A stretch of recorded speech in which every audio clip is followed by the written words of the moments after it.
I was standing in my kitchen, pouring my second cup of coffee when I heard the rumbling of heavy machinery coming from the back 40 acres of my property. And something told me this was not going to be a good day. My ranch sits just outside the Willow Creek subdivision in Bozeman, Montana. A sprawling property I inherited from my grandfather that had been in our family for 3 generations.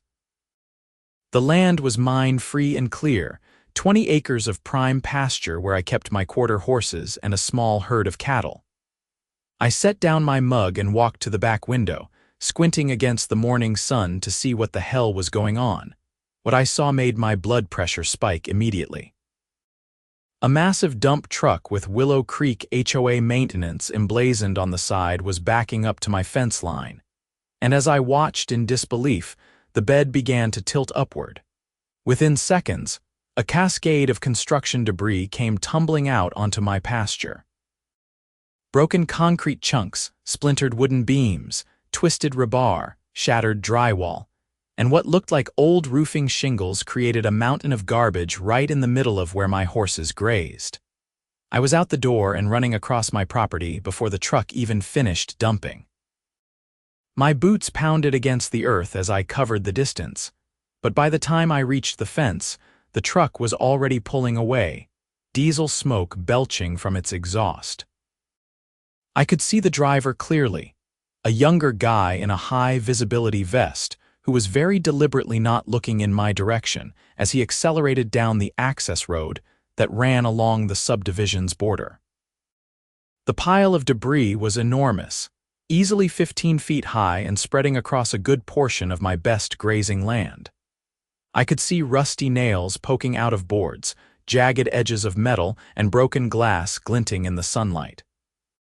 My horses were in the far pasture, thank God, but this was a disaster waiting to happen. One of them could easily injure themselves on this garbage, not to mention the environmental contamination and the sheer disrespect of someone dumping trash on private property. I pulled out my phone and started taking pictures from every angle, making sure to capture the Willow Creek HOA maintenance logo that was visible on some of the debris bags mixed in with the construction waste. I walked around the entire pile, documenting everything, then took shots of the tire tracks leading from the subdivision's service road to the dump site. My hands were shaking with anger, but I forced myself to stay calm and methodical. I had learned long ago that documentation was everything when dealing with disputes. After I had what felt like 100 photos, I climbed through the fence and walked over to the subdivision's community center. It was a Monday morning, just past 9, and I knew the HOA office would be open. The Willow Creek subdivision had been built about 5 years ago, transforming what used to be open land adjacent to my property into a sprawling development of cookie-cutter homes with strict rules and regulations. I had watched the construction with mild interest, but had never had any dealings with their HOA until now. The community center was one of those modern buildings designed to look rustic and blend in with Montana's natural beauty, all timber beams and stone accents. I walked through the front door and found myself in a lobby with a reception desk. Behind it sat a woman who looked to be in her mid-50s, with an asymmetrical blonde bob that screamed, "Let me speak to the manager," and a pursed expression that suggested she had been born disapproving of things. "Can I help you?" she asked, her tone suggesting that helping me was the last thing she wanted to do. "I need to speak to whoever is in charge of your HOA maintenance operations," I said, keeping my voice level despite the fury coursing through me. "Someone just dumped a truckload of construction debris on my property." She looked at me with an expression that somehow managed to be both bored and condescending. "Are you a resident of Willow Creek?" "No, I own the ranch adjacent to your subdivision." "And about 20 minutes ago, one of your trucks illegally dumped trash on my land. I need this dealt with immediately." The woman, whose nameplate identified her as Patricia Mansfield, HOA president, actually rolled her eyes. "I think you must be mistaken. Our contractors would never do something like that." I pulled out my phone and showed her the photos.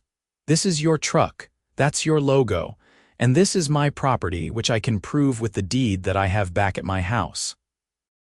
You have illegally dumped hazardous construction waste on private property, and I want it removed today." Patricia barely glanced at the photos. Our contractors were instructed to dispose of debris from our recent playground renovation project at the proper facility. If they dumped it on your property, that's between you and them. The HOA isn't responsible for contractor error. I felt my jaw tighten. The truck had your name on it. Your HOA is absolutely responsible. I want this removed immediately, or I will be contacting law enforcement and my attorney." She actually laughed, a sharp, dismissive sound. "Mr. Dawson, Jack Dawson, Mr. Dawson, I don't appreciate you coming in here with threats.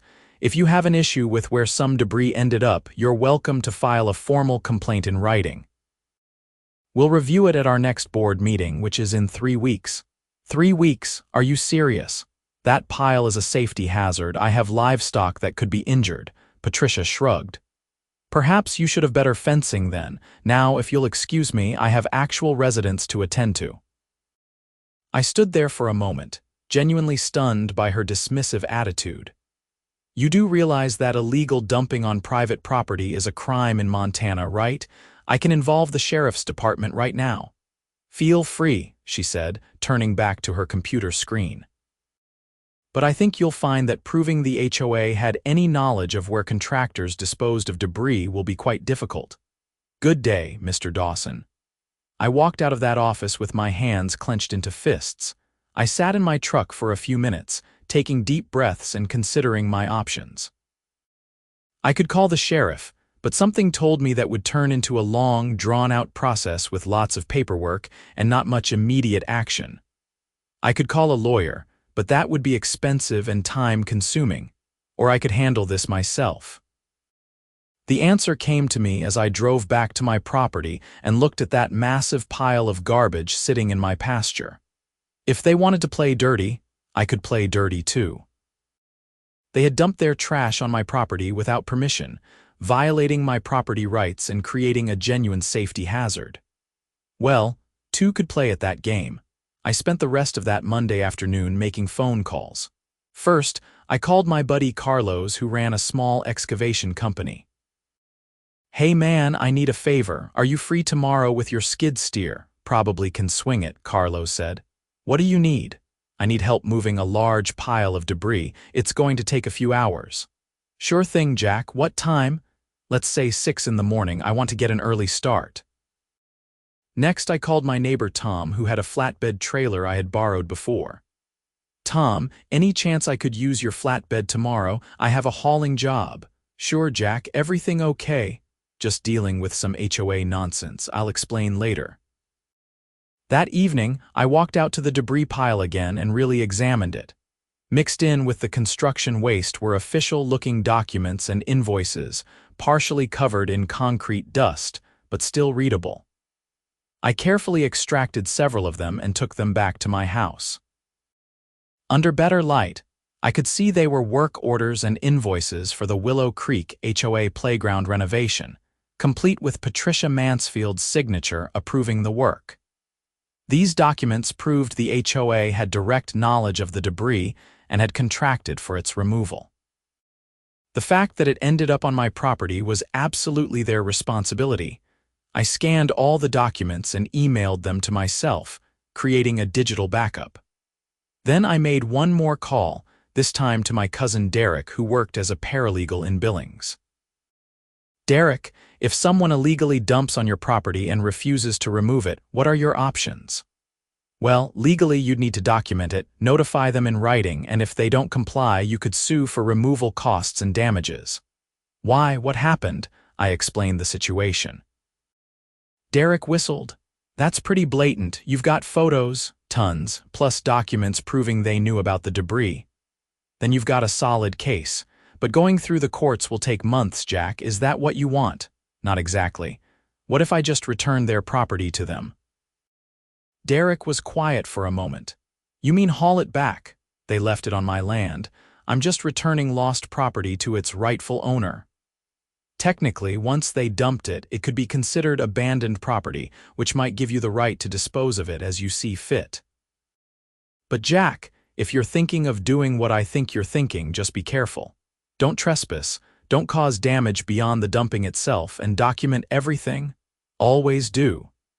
Tuesday morning arrived with a spectacular Montana sunrise, all orange and pink streaking across the big sky. Carlos showed up right at 6 with his skid steer loaded on a trailer, and Tom arrived a few minutes later with the flatbed. I had my own tractor ready to go as well. "So what's the story here, Jack?" Carlos asked as he unloaded his equipment. I explained the whole situation while we drank coffee and planned our approach. Both men shook their heads in disgust.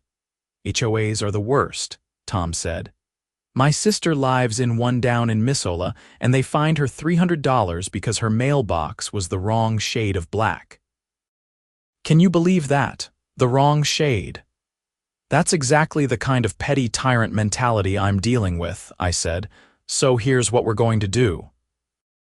The Willow Creek subdivision had a large, decorative lawn right at the main entrance, complete with a fancy stone sign announcing the community name, and a manicured grass area that was clearly the pride of the HOA. Large flower beds spelled out "Welcome to Willow Creek," and the whole thing probably cost more to maintain than my entire annual property tax bill. That's where I planned to return their debris. We started loading the flatbed at 6:30, using the skid steer and tractor to scoop up the construction waste and transfer it onto the trailer. It was hard, dirty work. The debris was heavy and awkward, and we had to be careful with the rusty metal and broken glass. But piece by piece, load by load, we made progress.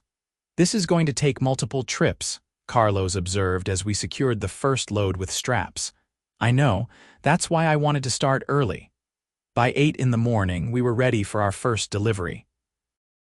I drove my truck pulling the loaded flatbed through the quiet streets of Willow Creek, with Carlos and Tom following in their vehicles. It was still early enough that most residents were either getting ready for work or had already left. The few people who were out walking dogs or heading to their cars gave us curious looks but didn't interfere. We pulled up to the entrance lawn and I backed the flatbed onto the grass, feeling a small surge of satisfaction as the tires left deep ruts in the pristine surface. Then we began unloading. The skid steer made quick work of pushing the debris off the trailer, and soon the first pile of broken concrete, splintered wood, and twisted metal was sitting right in the middle of the welcome sign area. "This feels good," Tom said with a grin. "Is that wrong?" "Probably," I said. "But I don't care." We made 4 more trips over the next several hours. Each time we returned with another load, the pile on the HOA's entrance lawn grew larger and more impressive. By noon, we had transferred every single piece of debris from my pasture to their decorative entrance, creating a mountain of construction waste that completely obscured their fancy stone sign and covered a good portion of their precious lawn. I took extensive photos and videos of the entire process, making sure to document that we had only deposited the waste on HOA common property and had not damaged any individual resident's home or property. The last thing I did was plant a sign in the debris pile, one I had made that morning. It read, "Thank you for returning your lost property. Please dispose of responsibly, Jack Dawson." Carlos and Tom were heading out when the first angry homeowner approached us. He was a middle-aged guy in business casual clothes, his face red with anger. "What the hell do you think you're doing?" he demanded. "Returning property that was illegally dumped on my land," I said calmly. "The HOA left this on my pasture yesterday. I'm just bringing it back. You can't just dump trash on our entrance. Your HOA dumped it on my private property first." I tried to resolve this through proper channels yesterday, but your president, Patricia Mansfield, refused to help, so I'm helping myself. "This is outrageous. I'm calling the police." "Please do," I said. "And while you're at it, have them pull the report on illegal dumping that I'm about to file about what your HOA did to my property." The man sputtered but pulled out his phone. I watched him dial and then start complaining loudly to whoever answered. By this point, more residents had come out to see what was going on, and a small crowd was forming. Some people looked angry, others confused, and a few seemed amused. Carlos and Tom left, and I stayed to wait for the inevitable confrontation. It came about 20 minutes later in the form of Patricia Mansfield herself, driving up in a white Lexus SUV and practically leaping out of the vehicle when she saw the debris pile. "You," she shrieked, pointing at me with a shaking finger. "What have you done?" I returned. "Your property, miss." "Mansfield, you dumped it on my land yesterday, and when you refused to remove it, I took the initiative to bring it back. You're welcome." Her face was turning an alarming shade of purple. "This is vandalism. This is destruction of property. You've destroyed our entrance lawn. And your truck destroyed my pasture. But unlike you, I have extensive documentation of what happened, including photos of your truck dumping the debris, work orders proving the HOA's direct involvement, and video evidence of your refusal to address the situation. I also have video of me carefully returning the debris only to HOA common areas without damaging any private property. I don't care what you have. You had no right to do this. Actually, I had every right to remove illegally dumped material from my property and return it to its owner. That's what I did. If you had cooperated yesterday and sent someone to clean up your mess, we wouldn't be here." A Gallatin County Sheriff's deputy pulled up at that moment, lights flashing. He was a tall, lean guy with a weathered face that suggested he had seen everything and was not easily impressed. His name tag read Deputy Morrison. "Someone want to tell me what's going on?" he asked, surveying the scene. Patricia immediately launched into a tirade. "This man has vandalized our community property. He dumped all this trash on our entrance lawn. I want him arrested immediately." Deputy Morrison held up a hand. "Ma'am, I'll need you to calm down and let me assess the situation. Sir, are you the one who placed this debris here?" "I am, Deputy." "My name is Jack Dawson, and I own the ranch adjacent to this subdivision. Yesterday morning, a Willow Creek HOA truck illegally dumped this exact debris on my property. I have extensive photo and video documentation. I came to the HOA office and spoke to Miss Mansfield here, asking for immediate removal. She refused and told me to file a written complaint to be reviewed in 3 weeks. Since I have livestock that could be injured by this hazardous waste, and since the HOA refused to take responsibility for their actions, I removed the debris from my property and returned it to them. I have documentation of everything." I pulled out my phone and began showing the deputy the photos from yesterday, the time stamps clearly visible. Then I showed him the video I had taken of my conversation with Patricia in the HOA office, which I had recorded on my phone without her knowledge. Montana is a one-party consent state, so the recording was legal as long as one person in the conversation knew about it, which I did. The deputy studied the evidence carefully, then looked at Patricia. "Ma'am, did your HOA dump this material on his property?" "That was a contractor error." "We're not responsible for where contractors dispose of material. Do you have documentation showing you instructed the contractor to use a licensed disposal facility?" Patricia faltered. We have the contract." "Because if you don't have proof that you gave specific disposal instructions, then you are responsible for what your contracted workers did while acting on your behalf. And illegal dumping on private property is a criminal offense in Montana." I pulled out the work orders I had found in the debris. "Deputy, these documents show that Miss Mansfield personally approved and signed off on this project. The debris came from work done under her direct authorization. The HOA is absolutely responsible." Deputy Morrison examined the documents, then looked at Patricia with an expression that was considerably less sympathetic than before. "Ma'am, it looks like Mr. Dawson has a legitimate complaint here. Your HOA dumped material on his property without permission." "That's illegal dumping, which is a misdemeanor under Montana code." "But he dumped it back on our property," Patricia protested. On HOA common property, not private residential property, I interjected. And only after your organization refused to remove it from my land.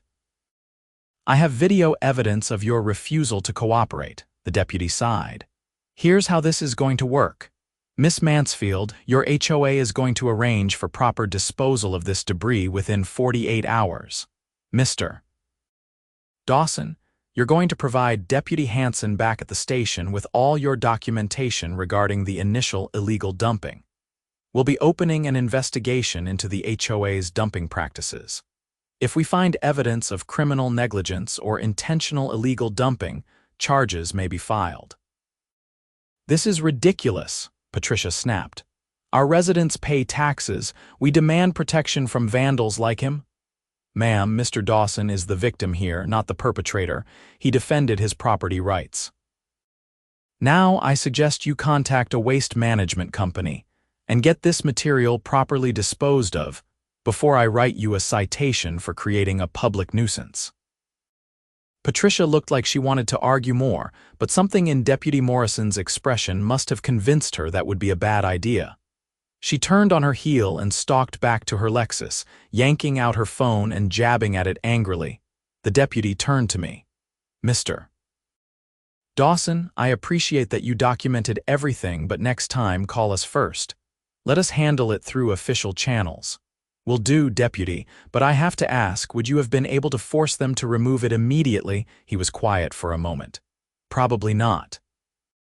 It would have been a civil matter initially, and you would have had to go through the courts, but you would have had a solid case. And in the meantime, my horses could have been injured by rusty nails and broken glass. He nodded slowly. I understand your position. Just try to keep things legal going forward, okay? Always my intention, deputy. After he left, I stayed for a while, watching the growing number of angry residents who came to look at the debris pile blocking their fancy entrance. Some of them approached me with complaints, but I calmly explained the situation to each one, showing them my documentation. Most of them backed off once they understood that their HOA had started the problem. A few even seemed sympathetic. One older gentleman, probably in his 70s, actually chuckled when I finished explaining. Good for you, son. This HOA has gotten too big for its britches. Maybe this will teach them some humility. I hope so, sir. I just want them to dispose of their waste properly and leave my property alone. Harold, don't encourage this behavior. A woman's voice called out. I turned to see another middle-aged woman approaching, this one with a severe dark bob and an expression that could curdle milk. Oh boy, Harold muttered. Here comes Linda. She's on the HOA board. Linda marched up to me like a general approaching an enemy combatant. I am Linda Hartley, treasurer of the Willow Creek HOA board. What you have done here is completely unacceptable. What your organization did to my property was completely unacceptable, I replied. I'm just correcting the situation. You have made our community look like a garbage dump. Do you have any idea how this affects our property values? Do you have any idea how illegal dumping on someone's ranch affects them? I have livestock to protect. Your debris could have seriously injured or killed one of my horses. That's not our problem. Actually, legally it is. Your contractor, acting on your behalf and under your authorization, dumped it on my land. That makes you liable. I can sue for damages, cleanup costs, and any injuries that might have occurred, or you could just clean up your mess and we can all move on. Linda's eyes narrowed. This isn't over. The board will be discussing legal action against you. Looking forward to it. My attorney loves cases with clear documentation and obvious liability. Please do give him something to work with. She huffed and walked away, pulling out her phone. Harold watched her go and shook his head. These HOA folks think they run the world. Good luck to you, son. I finally headed home around 2 in the afternoon, exhausted but satisfied. My pasture was clear, the hazard was gone, and the problem was firmly back in the HOA's lap where it belonged. I fed my horses and checked them over carefully, relieved to confirm that none of them had been injured by the debris during the time it had been on my property. That evening, I got a call from a number I didn't recognize. When I answered, a man's voice said, "Mr. Dawson." "This is Richard Chen, an attorney representing the Willow Creek HOA. I'm calling to inform you that the HOA will be pursuing legal action against you for vandalism and destruction of property. Looking forward to your lawsuit, Mr. Chen. I have extensive documentation showing that I simply returned illegally dumped material to its owner. I'd be happy to share that documentation with the court, along with evidence of your client's refusal to cooperate when I initially attempted to resolve this through proper channels. Mr. Dawson, my clients are willing to drop the matter if you agree to pay for restoration of the entrance lawn and apologize to the community." I actually laughed. "Your clients committed a crime by dumping on my property. I defended my property rights through legal means. I'm not paying for anything, and I'm definitely not apologizing. If they want to take me to court, they're welcome to try. But I think any judge will be very interested in the evidence I have of illegal dumping, refusal to cooperate, and the HOA's general disregard for the law. You're making a mistake, Mr. Dawson. No, Mr. Chen, your clients made the mistake when they decided my property was their personal dumping ground. Have a good evening." I hung up and immediately called Derek. I just got threatened with a lawsuit by the HOA's attorney. "Did you record the call?"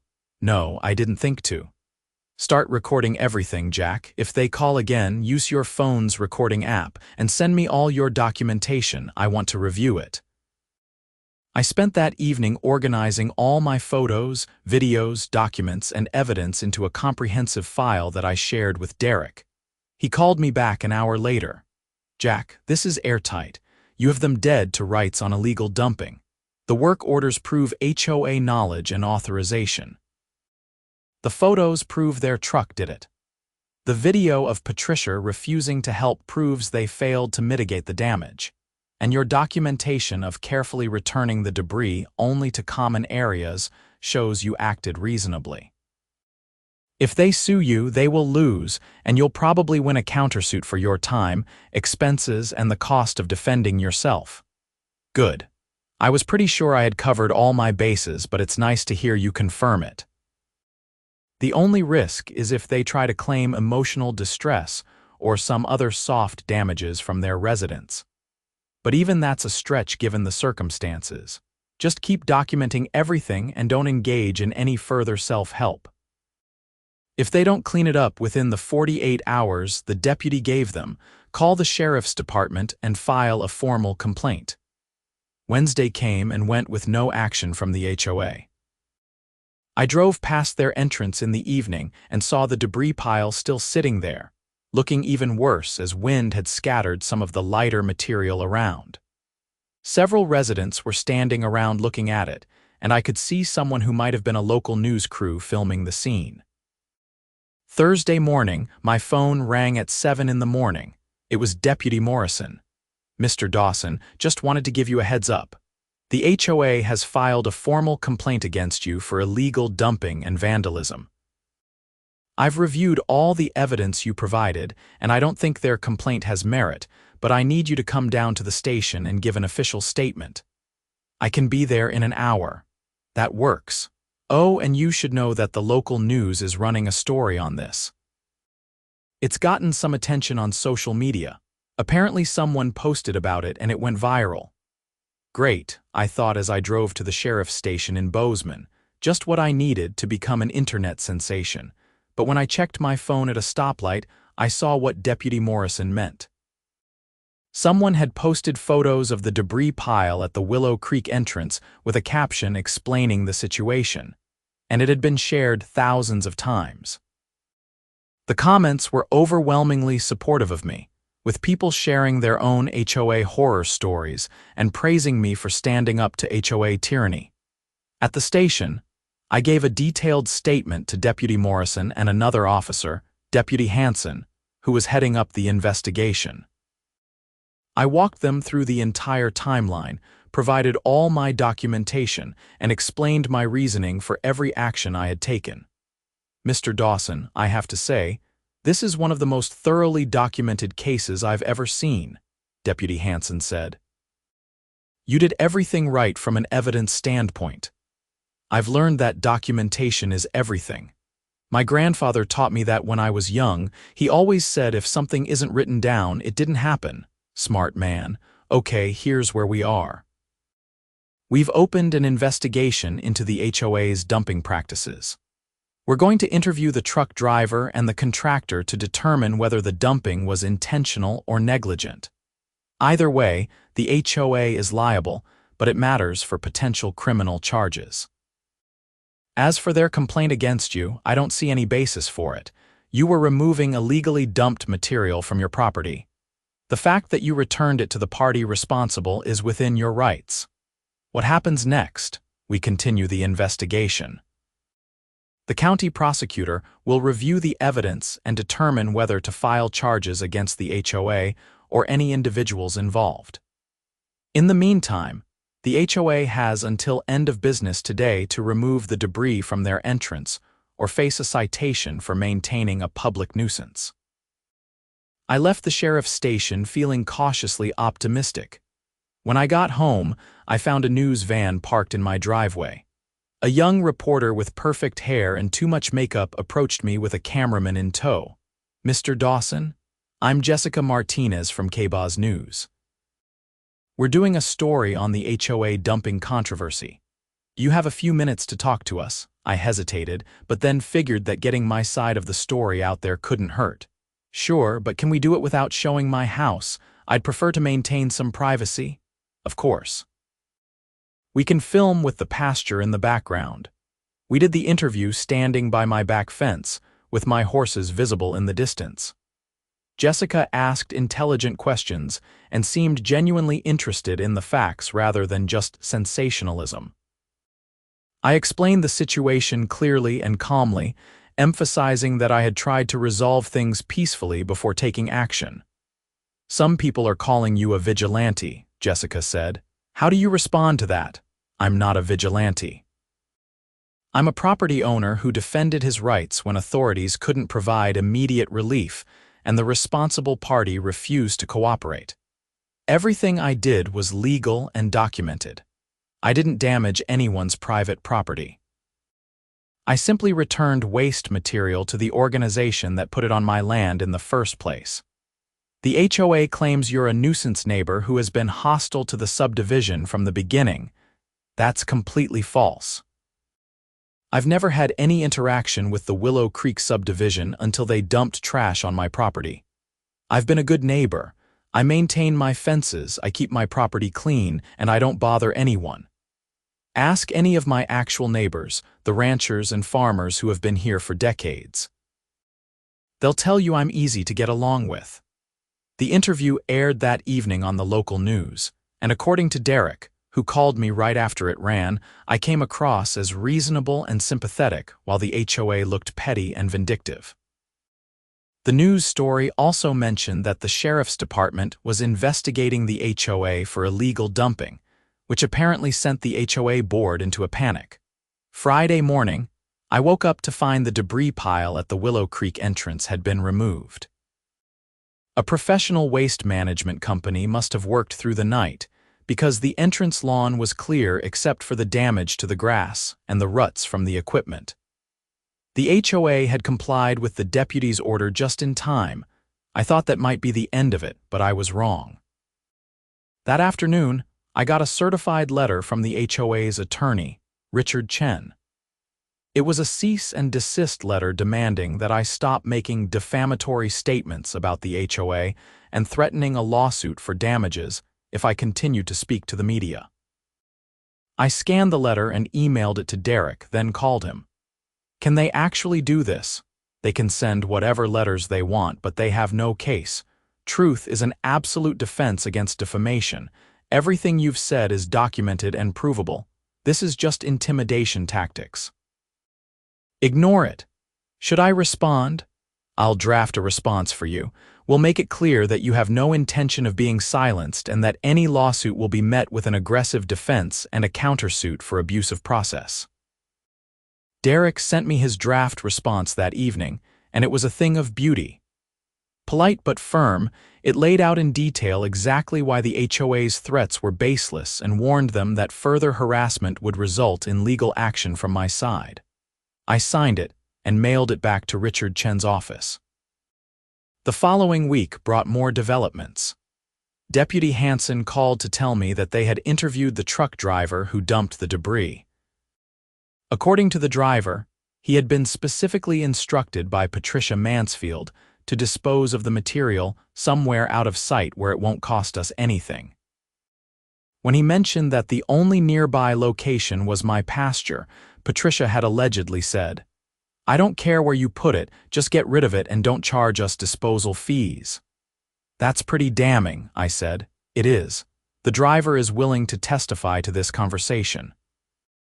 He's also provided text messages from Patricia confirming the instruction. Based on this evidence, the county prosecutor is filing charges against Patricia Mansfield and the Willow Creek HOA for illegal dumping and criminal negligence. What kind of penalties are we talking about? For a first offense of illegal dumping, it's up to a $500 fine and possible jail time of up to 6 months. The HOA as an entity can be fined up to $5,000. There will also likely be civil penalties and the requirement to pay for any environmental remediation needed. Good. Maybe this will teach them that they can't just do whatever they want. There's more. We've discovered that this wasn't the first time. We found evidence of at least 3 other incidents where Willow Creek HOA disposed of material improperly to avoid disposal fees. We're investigating those now, and if we can prove a pattern of illegal dumping, the charges and penalties will be much more severe. The news that the HOA was facing criminal charges spread quickly through the community. I started getting calls and emails from Willow Creek residents, some angry at me for causing trouble, but many more thanking me for exposing what they called the HOA's corrupt practices. Several residents told me that Patricia Mansfield and her board had been running the HOA like a personal fiefdom, levying excessive fines for minor violations and spending HOA funds on questionable expenses, while cutting corners on legitimate maintenance. One resident, a woman named Sarah who lived near the entrance, told me that she had been fined $2,000 because her mailbox had been damaged by a snowplow, and she hadn't replaced it fast enough to suit Patricia's standards. She gave me 48 hours to replace it during Christmas week when all the contractors were closed for the holiday. When I couldn't get it done in time, she fined me $500 per day. I had to take out a loan to pay the HOA or risk losing my house to a lien. These stories painted a picture of an HOA that had gone completely off the rails, using its authority to bully residents and cut costs through illegal means. I felt vindicated in my decision to take action, even if it had been unconventional. The criminal case moved forward over the next several weeks. Patricia Mansfield retained her own attorney, separate from the HOA's lawyer, which suggested there was conflict within the organization. I learned through the grapevine that several board members had resigned, and that angry residents were calling for a complete restructuring of the HOA leadership. In early May, about 6 weeks after the initial dumping incident, I received a subpoena to testify at a preliminary hearing for the criminal charges.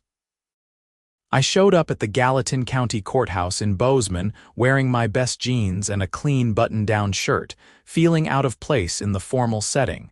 The hearing was brief. The prosecutor, a sharp woman named Amanda Foster, presented the evidence efficiently.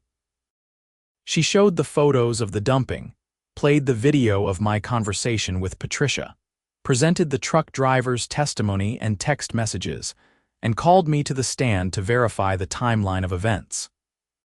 Patricia's attorney tried to argue that there was no criminal intent, that it was simply a misunderstanding and cost-saving measure that went wrong.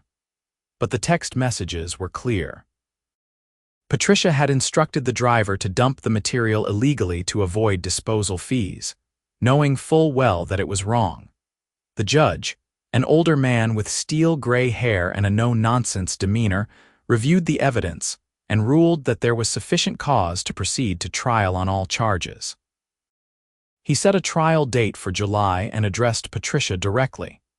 "Miss Mansfield, I want to be very clear. The evidence presented here suggests a deliberate pattern of illegal activity designed to enrich your organization at the expense of others and the environment. If you are found guilty of these charges, I will consider the full range of penalties available under Montana law. I suggest you think very carefully about how you want to proceed."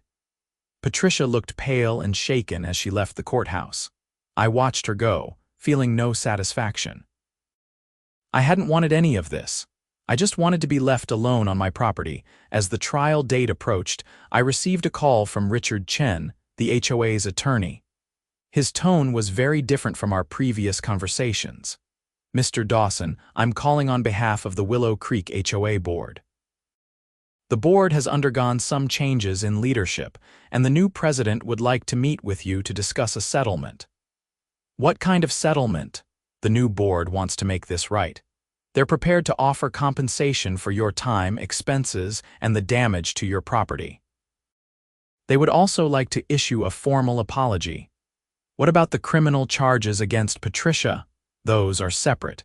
The HOA is distancing itself from Miss Mansfield's actions. She's no longer involved with the organization in any capacity." "I'll meet with them." "But I'm not dropping anything or agreeing to stay quiet. I want a full public acknowledgement of what happened and assurance that it won't happen again." We scheduled a meeting at a neutral location, a conference room at a local business center. The new HOA board president was a man named David Kim, an engineer in his 40s who seemed genuinely remorseful about the entire situation. "Mr. Dawson, on behalf of the Willow Creek HOA, I want to apologize for what happened. The previous board operated without proper oversight or accountability. We've implemented new procedures and checks to ensure that nothing like this happens again." "I appreciate that, Mr. Kim, but words are cheap. What concrete steps have you taken?" David outlined a series of reforms. The board had hired an independent management company to oversee HOA operations. All contracts above a certain dollar amount now required competitive bidding and board approval. They had established a formal complaint process with mandatory response timelines, and they had hired an environmental consultant to audit all past disposal practices and ensure compliance going forward. "We're also prepared to offer you $15,000 to compensate you for your time, expenses, legal fees, and the inconvenience you suffered. We'll pay for restoration of any damage to your pasture, and we'll publish a full apology in the local newspaper and on our website." I considered the offer. The money would cover Derek's fees and the time I had taken away from ranch work to deal with this mess. More importantly, the reforms they had implemented suggested real change. I want the apology to be specific. I wanted to acknowledge that the HOA illegally dumped on my property, that I attempted to resolve it peacefully, and that my response was justified. I don't want any language that makes me look like the bad guy in this. Agreed. I'll have our attorney draft something and send it to you for approval before we publish it.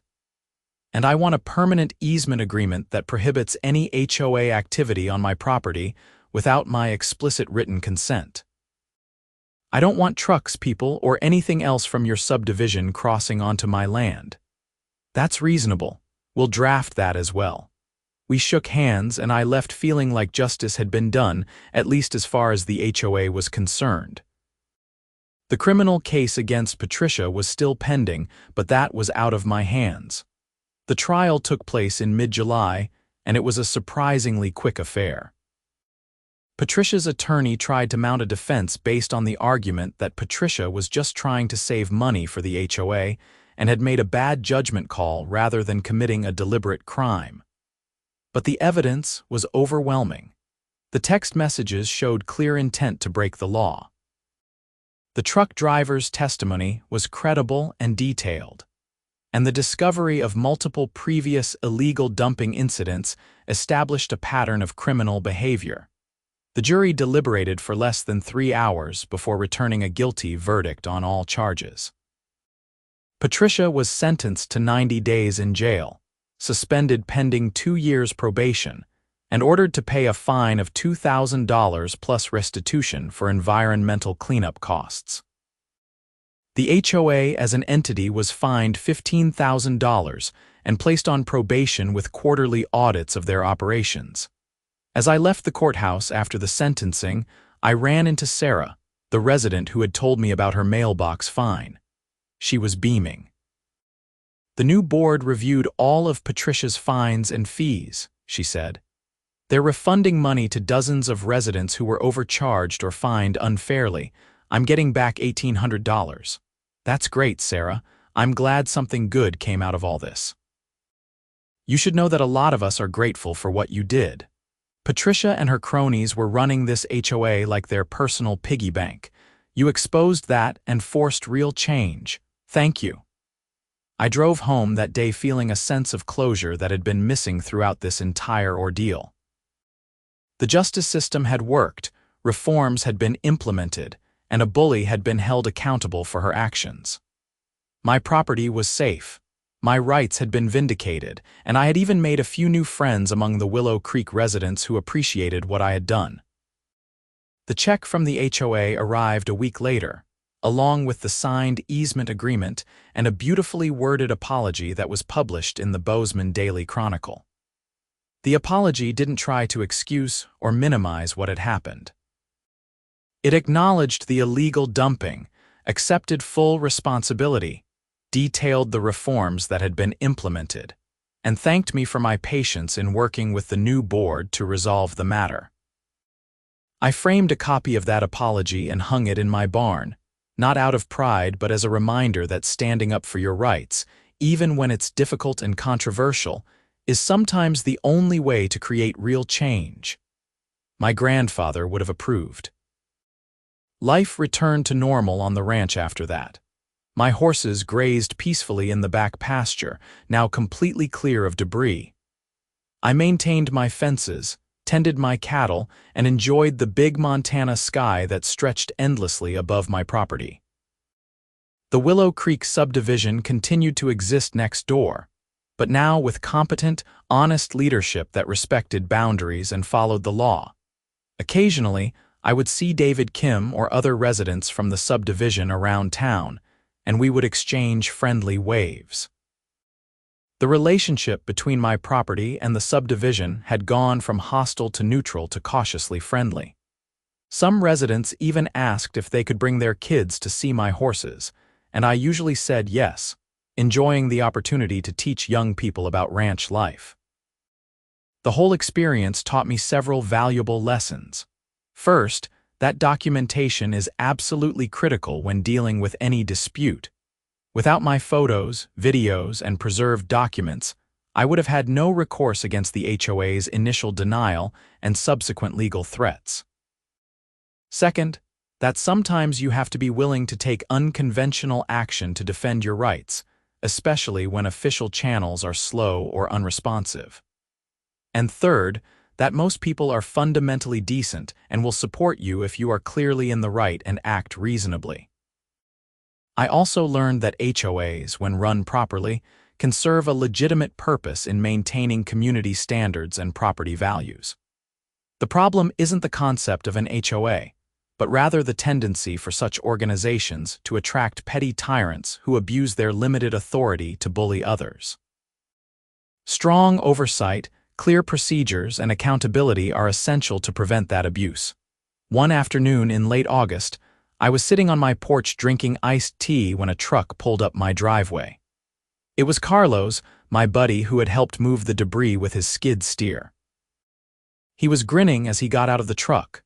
"Jack, you're not going to believe this. I just got a contract to do some excavation work for the Willow Creek HOA. They said you recommended me." I didn't, but I'm not surprised. The new board seems to actually care about quality work and fair dealing. They're paying a fair rate, and everything is above board. It's nice to work for an HOA that isn't trying to cut corners or cheat you. That's the difference between leadership that cares about doing things right and leadership that only cares about looking good while spending as little as possible. Carlos stayed for dinner, and we talked about the whole situation. He admitted that when I first told him my plan to haul the debris back to the HOA entrance, he thought I was crazy and would end up in jail. But seeing how it all played out, with the evidence supporting me at every step and the final outcome being positive for everyone except Patricia, he had gained new respect for the power of standing your ground when you're in the right. You could have just eaten the cost of hiring someone to haul it away, Carlos said. Most people would have done that to avoid the hassle. Maybe, but it wasn't really about the money or even the hassle, it was about the principle. Patricia thought she could do whatever she wanted because she had a little bit of authority and figured a lone rancher wouldn't fight back. I needed to show her that actions have consequences and that you can't just dump your problems on other people, literally or figuratively. Well, you definitely made your point. That story went everywhere. I saw it on national news websites and everything. That was true. The story had indeed gone viral, with coverage in outlets ranging from local Montana papers to national news sites to Reddit threads that generated thousands of comments. I had been interviewed by several more reporters and had even turned down an appearance on a morning talk show because I didn't want that level of attention. The story resonated with people, I think, because so many Americans have had frustrating experiences with petty bureaucrats and small-time tyrants who abuse whatever limited authority they have.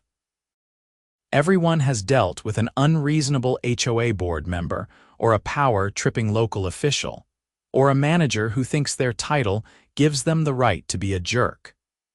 My story became a kind of wish-fulfillment fantasy for people who had been in similar situations but didn't fight back.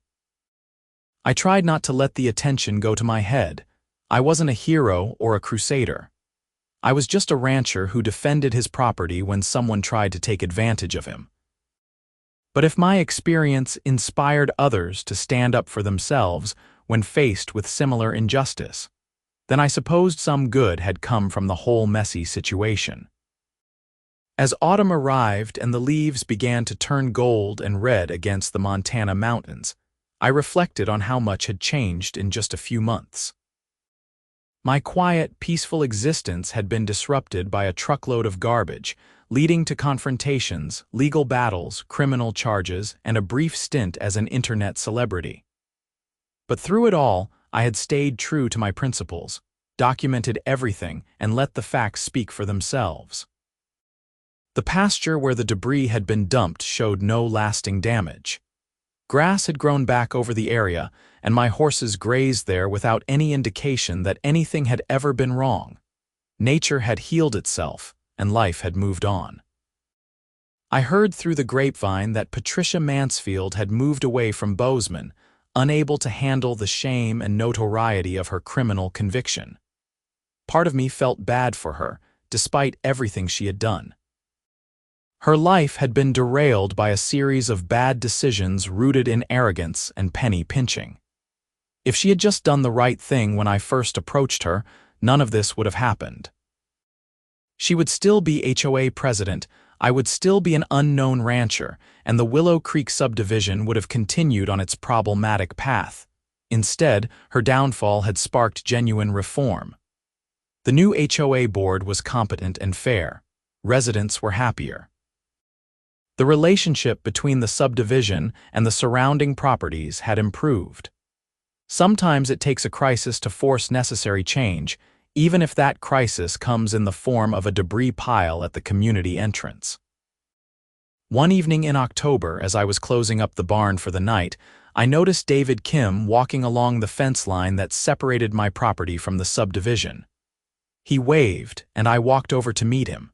"Evening, Jack. Beautiful sunset tonight." "Sure is. What brings you out this way?" "Just wanted to let you know that we had our HOA annual meeting last night. Your name came up." I felt a moment of concern. "Oh, what about?" "Several residents wanted to thank you formally for exposing the problems with the previous board." We passed a resolution commending you for your integrity and patience in working with the new leadership. I have a copy here if you want it." He handed me a framed document with fancy calligraphy. It was a formal resolution from the Willow Creek HOA thanking me for my actions and declaring me an honorary friend of the community. It was signed by every member of the new board and dozens of residents. I was genuinely touched. "I don't know what to say, thank you. You forced us to look at ourselves and make changes that were long overdue.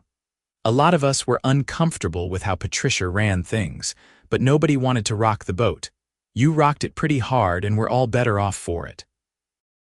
We talked for a while about HOA governance, property rights, and the importance of good neighbors.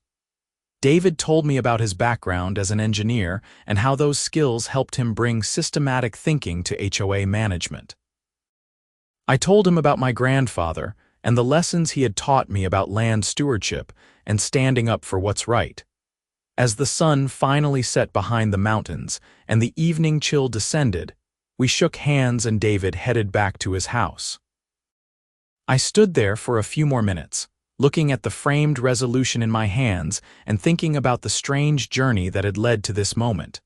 My phone buzzed with a text from Derek. "Hey cuz, saw your story mentioned in a law review article about property rights and self-help remedies. You're famous in the legal community now, drinks next time you're in Billings," I texted back. "Sure, but you're buying. All this fame hasn't made me any richer." That wasn't quite true, of course. The settlement from the HOA had covered my costs and then some. But more valuable than the money was the principle that had been established and upheld. Property rights matter. Accountability matters. Standing up to bullies matters. And sometimes, when official channels fail and you're clearly in the right, a little creative self-help is not only justified but necessary. I walked back to my house, hung the framed resolution next to the framed apology in my barn, and made myself dinner. My life had returned to its normal rhythm of feeding animals, maintaining equipment, checking fences, and watching the seasons change across my land. The drama was over. The lessons had been learned and justice had been served. But every time I looked at that back pasture where the debris had been dumped, I remembered those few chaotic days when I had gone head-to-head with an HOA and won. I remembered Patricia's face when she saw the debris pile at the subdivision entrance. I remembered Deputy Morrison's barely concealed smile when he realized what I had done. I remembered the support of people like Carlos and Tom who helped me without asking for anything in return.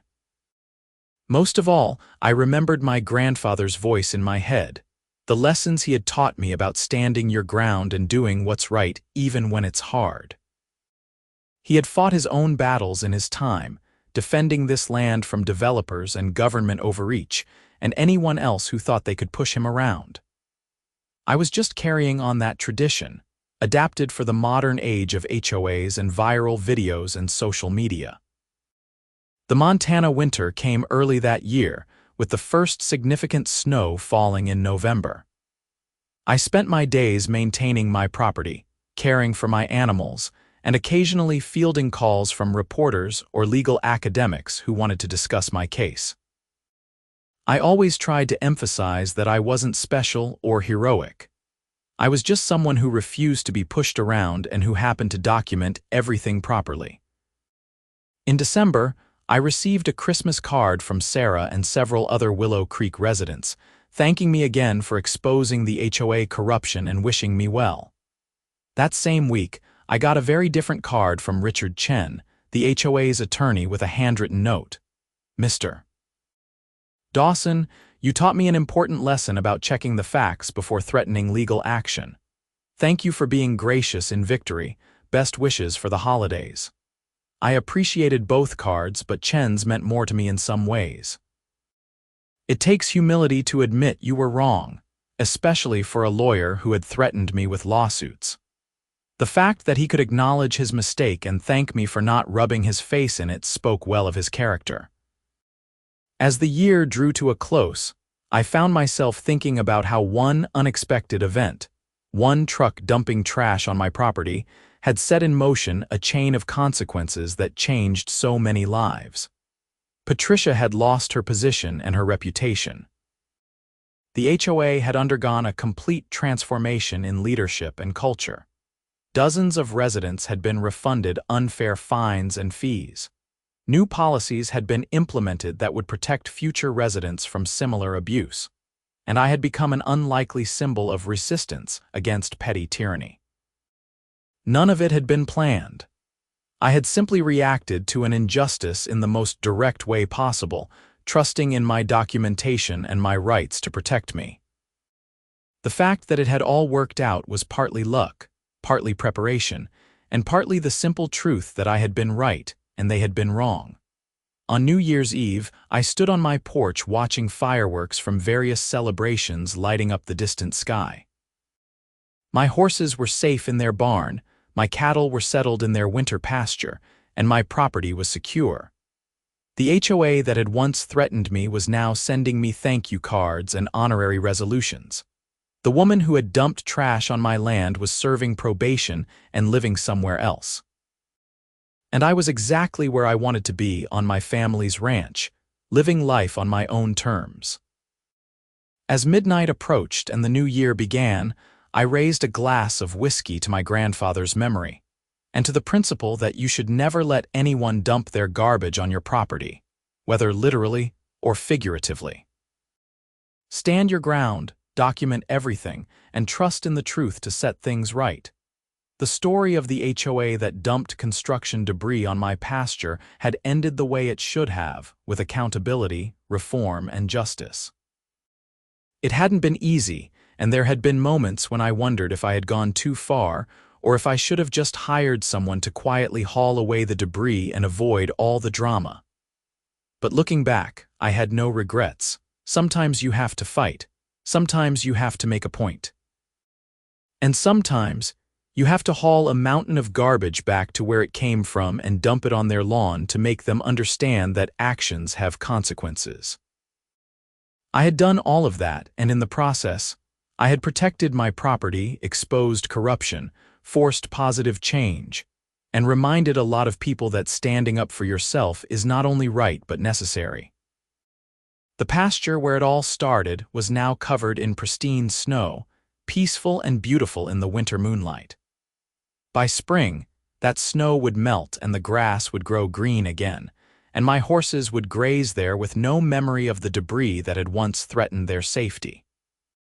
Life would continue its eternal cycle on this land that my family had worked for generations. And if anyone ever tried to dump their garbage on my property again, I knew exactly what I would do. I would document it. I would give them one chance to make it right, and then I would return their property to them in the most direct and unmistakable way possible.